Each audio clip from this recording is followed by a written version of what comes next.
Good morning, ka-coffee. Luzon, Visayas at Mindanao. Naks, bagong ligo ah. Ngayon lang ulit tayo nakaligo ah. Anyway, meron na pong warrant of arrest kay Bato de la Rosa. Yan po mismo yung kinumpirma ng isang dilis. Ng isang DDS na si Harry Roque. Ayaw niyong maniwala kay Remulla, di ba? Gumagalaw to. Wait lang. Sabi niyo si Remulla ay fake news. Di ba? Fake news si Remulla. Hindi kami naniniwala dyan. Kasi tinatakot lang ni Remulla si Bato. Now, galing na mismo kay Roque. Kakampinin nyo yan. Isang DDS mismo ang nagsasabi, the warrant is out. Uy, napakagandang pakinggan, oh. Sarap naman pakinggan yan, Roque. Pero meron siyang bilin kay Bato. Sabi niya, huwag kang magpakidnap. Bakit? Ganun ba kasama ang gobyerno? Kikidnapin si Bato? Isang senador? Dating PNP chief? Kikidnapin ng gobyerno? Pwede ba yun? Pwede ba yun? Hindi gagawin ng gobyerno yun. Doon lang tayo sa totoo. Doon lang tayo sa tama. Ang ginawa kay Digong, tama. 'Di ba? Inapilan nyo na nga sa Korte Suprema yan eh. O basag naman kayo dyan sa Korte Suprema. Hindi naman kayo nakalusot dyan. Paano kidnapping? To, hanapin ko lang balita ah. Pakita ko sa inyo. Kidnapping na naman. Kasalanan na naman ni Marcos. Kung maaresto si Bato. Anong paki ni PBBM nung ginawa yung tukhang na yan? Private citizen siya dyan. Saglit lang. Nasa Inquirer ha? Nasa Philippine Daily Inquirer yan. Basahin ko lang yung headline ha. Harry Roque claims ICC warrant versus Bato de la Rosa already out. Kapag hindi pa kayo naniwala, ewan ko na lang sa inyo. Anyway, hindi naman kayo pinapaniwala.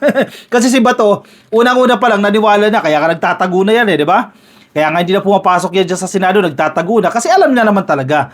May nag-feed sa kanya na Mr. Senator, nag-exist na po yung warrant, nailabas na po yung warrant of arrest na yan, etc. Kaya nga nagtago na yan si Bato. Now, sige. Actually, itong dinidiscuss natin, para lang ito sa mga dilis na na pinapamukha kay Remulla na fake news si Remulla. Yan na. Galing na mismo sa kampo ninyo. Kay Roque mismo nang galing na nasa labas na po, na ilabas na po itong warrant of arrest laban kay Bato. Former presidential spokesperson Harry Roque on Sunday claimed that the International Criminal Court or ICC warrant of arrest versus Senator Bato de la Rosa is already out. Now, sige, tingnan natin. Bakit alam ni Harry Roque? O bakit maniniwala kayo kay Harry Roque? Kayo na mismo nagsabi, magaling sa international law yan. Actually, tayo din naman, sinabi rin naman natin yan, magaling, hindi lang ginagamit sa tama, di ba?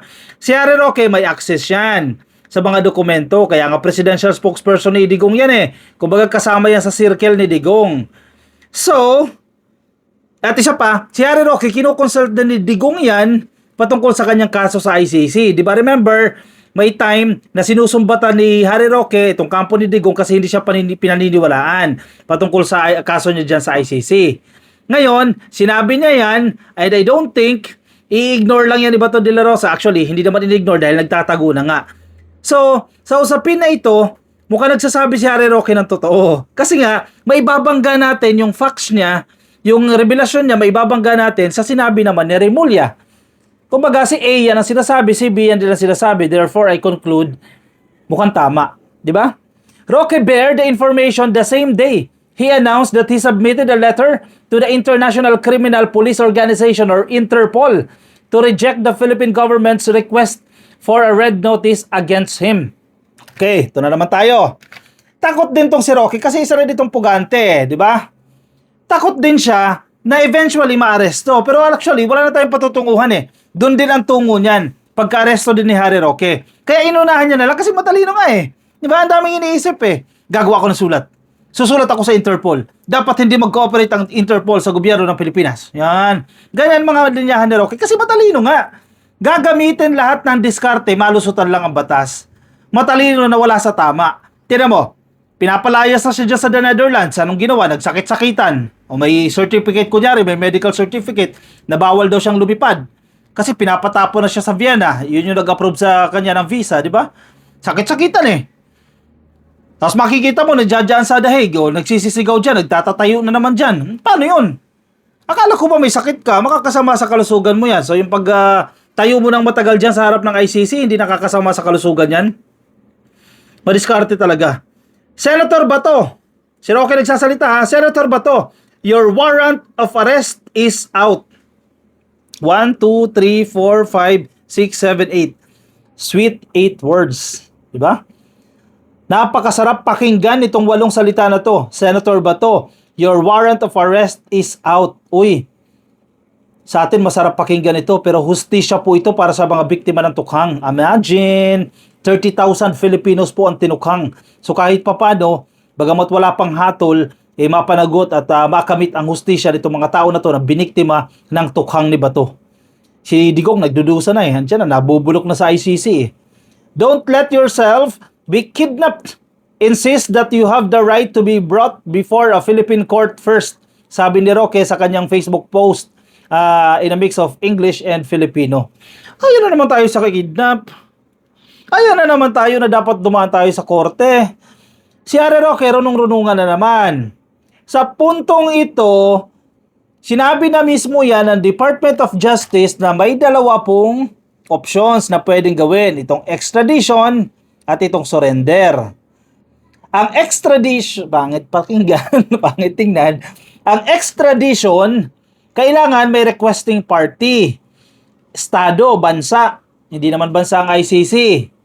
So walang requesting party. Extradition, di ba? Number 2, surrender. Yan yung pinakamabilis para makamit natin ang hustisya. I-surrender si Bato. Kasi kung extradition yan, dadaan pa sa korte yan kung ano-anong sinasabi nito ni Roque, which is totoo nga naman sa extradition. Pero nga, hindi nga yan yung route na tatahakin natin kasi may 2 route nga. Doon tayo sa mas mabilis para makamit agad natin yung hustisya. Di ba yun naman ang gusto natin makamit ang hustisya, hindi i-surrender agad natin yung nagkasala para mapanagot agad yan. Di ba?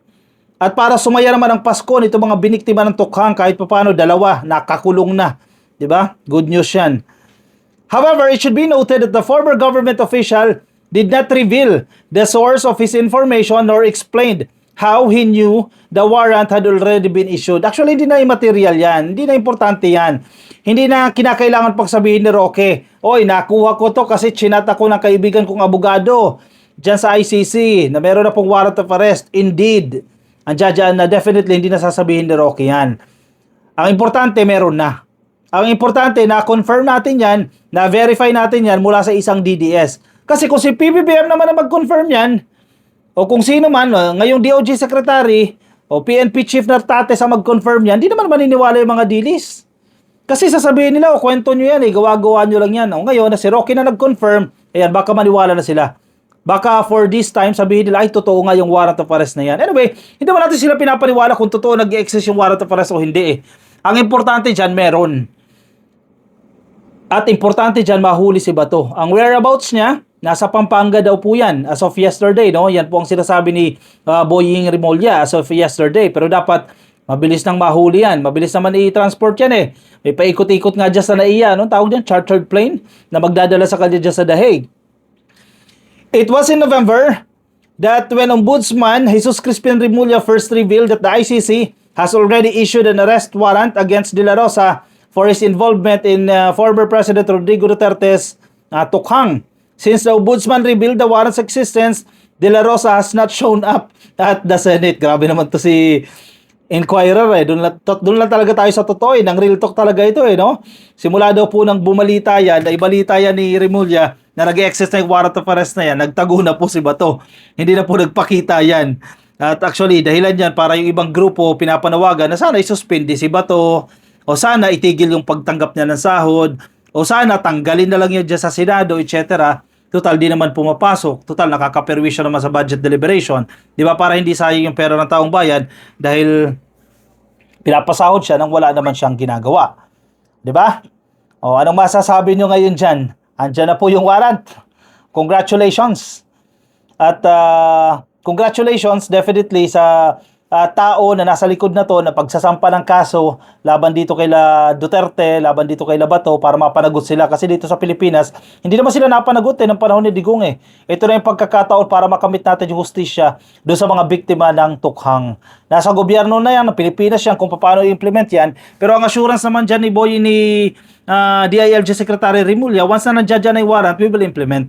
Yan naman po yung assurance. And I think yan din ang dapat na side ng ating presidente. I think yun naman talaga ang side ng presidente dyan. It's our commitment to the Interpol, di ba?